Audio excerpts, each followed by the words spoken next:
इसलिए इसलिए जानने वाले तुम्हें निरंतर कहते हैं तुम पूछते रहो, शब्दों में मत उलझना। कोई कुछ भी पूछे उससे कोई फंतर नहीं पड़ता है, लेकिन वो जो गहरा आयाम है, वो जो जड़ पर चोट करने का जो काम है, वो जारी है। हाँ, ये बहाना है, बहाना है बस। वो बच्चे को खाना खिलाना हो तो थोड़ा खिलौना देना पड़ता है ना, कि बेटा तू इससे खेल, नहीं तो बैठेंगे ही नहीं। नहीं तो बैठेगा नहीं, आप बैठोगे ही नहीं, भागोगे। कठिन है। आपको 1 घंटा किसी एक स्थान पर बिठाकर सिर्फ सुनने के लिए राजी करना, इससे कठिन काम इस जगत में कुछ नहीं है। तुम बोल सकते हो, तुम्हें अभी माइक दे दूं मैं, तो यहां जितने भी लोग हैं ना, सब बोलेंगे, बोलने के लिए सब राजी है, चुप रहने के लिए, लेकिन सुनने के लिए कोई राजी नहीं, स्वीकार करने के लिए कोई राजी। हाँ बोलिए। स्वामी जी, आपने कहा प्रश्न पूछे तो मैं एक प्रश्न पूछती हूँ, साधारण सा है। नहीं जरूर। कि जैसे कि हम लोग शादीशुदा हैं, और भी बहुत लोग शादीशुदा होते होते पर एक पति के या पत्नी के साथ रहते रहते एक गुरु या कुछ जो ये महसूस होती है, क्योंकि अभी हम राम सीता तो है नहीं, हमारा प्रेम से विवाह हुआ नहीं, तो कोई शादी के बाद जो हमें आसपास जो हमारे वर्क प्लेस के लोग होते हैं उनसे अटैचमेंट, उनसे फीलिंग्स डेवलप होने लगती है। तो ये जो मन का ये हमें पता है ये मन का ही खेल है, लेकिन इस मन के खेल को जीकर उस अनुभव में गुजर के हम उससे मुक्त हों, या समझा के समाज के डर से ये लोग क्या कहेंगे, घर में क्लेश होगा, या मन को किसी तरह समझा के दबा के उससे निकलना चाहिए। ये एक बहुत ही प्रैक्टिकल प्रश्न पूछ रही हूँ, तो जरा मार्गदर्शन कीजिए। बहुत सुंदर प्रश्न है, सभी के काम का प्रश्न है। अब शादी तो कर ही ली है, तालाब में छलांग लगा ही दी है, अब बिना तैरे कोई उपाय नहीं है, तैरना तो पड़ेगा। या तो वो कला विकसित कर लो कि बिना तैरे भी पानी में रह सको। एक संत वो कला विकसित कर लेते हैं, बस इतनी सी बात है कि वो पानी में रहता है और डूबता भी नहीं, हाथ पैर नहीं चलाता है और डूबता भी नहीं, बस वो कला विकसित करनी है। अब वो कला कैसे विकसित करे, वो अलिप्तता कैसे महसूस हो। आप पूछते हो कि मन बहुत खेल करता है, तब कहीं और आकर्षित भी होता है,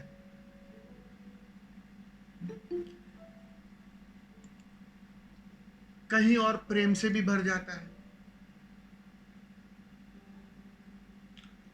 जैसे जैसे आप हृदय चक्र से गुजरोगे, हृदय से गुजरोगे, और अगर प्रेम है तो वो बहेगा ही। किसके प्रति बह रहा है वो उतना मूल्यवान नहीं। हो सकता है एक छोटे से फूल के लिए भी आप इतने प्रेमपूर्ण हो जाओ, एक छोटी सी बिल्ली के लिए भी आप उतने प्रेमपूर्ण हो जाओ, एक छोटी सी चट्टान के लिए भी आप प्रेमपूर्ण हो जाओ, और एक व्यक्ति विशेष के लिए भी प्रेमपूर्ण हो जाओ। ये होगा, और निसंदेह इससे गुजरना है, मुंह नहीं फेरना है, गुजरना पड़ेगा। क्योंकि जितना तुम उससे गुजरोगे उतना ही तुम निखरोगे। हृदय ही है जो तुम्हें शुद्ध करता है। इसलिए तो जितने तुम प्रेम में रहोगे ना, तुम पाओगे उतनी ही पीड़ा बढ़ेगी जीवन में, उतनी ही झंझटें बढ़ेगी। वो इसलिए बढ़ती है, वो कसमकस इसीलिए बढ़ती है क्योंकि बुद्धि कुछ और कह रही है। समाज ने अपना ढांचा बनाए रखा है, एक व्यवस्था कर रखी है। अब तुम उस व्यवस्था का भी हिस्सा हो। तुमने शादी कर ली है, तो शादी के साथ कुछ नियम भी तुम्हें दिए गए हैं। वो नियम भी तुम्हारे अचेतन में घर कर गए हैं। तो ये सब आयाम तुम्हारे सामने खड़े हैं और हृदय फैलना चाह रहा है, प्रेम बहना चाह रहा है। मैं समझ सकता हूं तुम्हारी दुविधा, और ये हर एक साधक के जीवन में दुविधा आती है। हृदय फैलना चाहता है, बटना चाहता है, वो गंदा तालाब नहीं बनना चाहता है, वो बहना चाहता है, वो शुद्धता चाहता है। तो उसमें कसमकस होती है, उसमें जैसे कहते हैं ना, एक द्वंद चलता है। मन कभी कुछ कहता है, मन कभी कुछ भाव में बह जाता है। बुद्धि रोकती भी है, पति रोकता भी है, पत्नी रोकती भी है, लेकिन उस पर भी कभी कभी भाव हावी हो जाते हैं। भाव खींच लेते हैं तुम्हें, और ये मूल्यवान है, क्योंकि भाव का जगत तुम्हारी बुद्धि के जगत से बहुत ऊपर है, बहुत ही मूल्यवान है। उससे गुजरना ही पड़ेगा। भाव और हृदय से गुजरने का मतलब तुम उस तेज आग से गुजर रहे हो, जहां तुम्हारा सोना निखर रहा है, वो 24 कैरेट के करीब हो रहा है। बेचैनी आएगी, क्योंकि आग इतनी तेज है, बेचैन करेगी वो। घबराना मत। एक जागा हुआ व्यक्ति तुम्हें इस आग में ठहरने की कला तो देता है, और क्या देता है? वो तुम्हें हर वक्त एक ही संदेश देता है कि भैया अब और आग तेज होने वाली है, भागना मत, घबराना मत, क्योंकि मैं देख रहा हूं उस पार। उस 24 कैरेट को मैं महसूस कर पा रहा हूं। अभी अभी गुजरा हूं मैं इस आग से।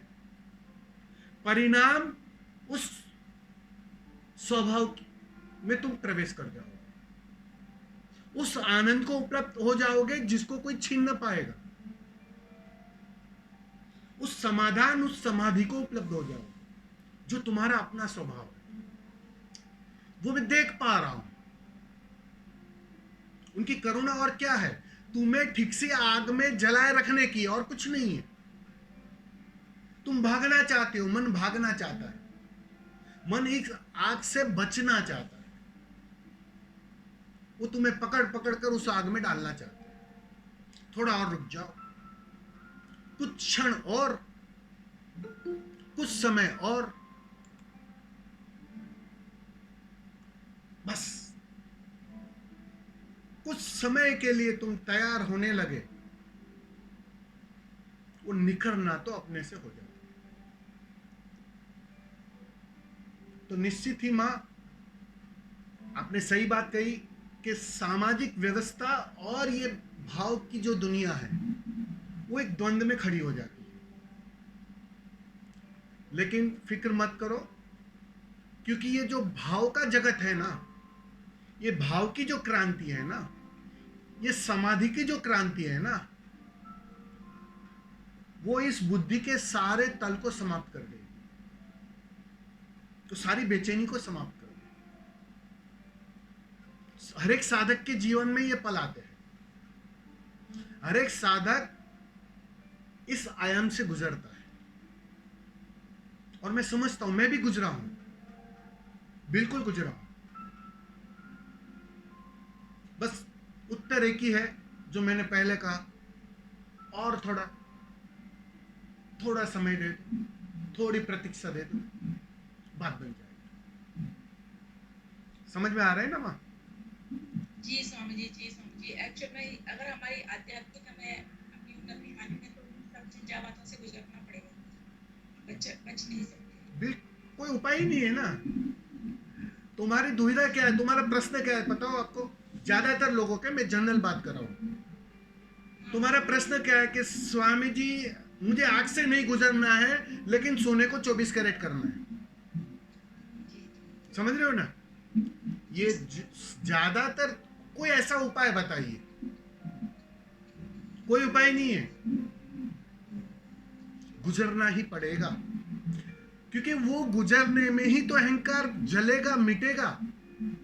वो जी गुजरने में ही तो मन की सारी मान्यताएं टूटेगी, गलेगी। जी समझ रहे हो? मन जाएगा, मन गया कि बात बन जाएगी।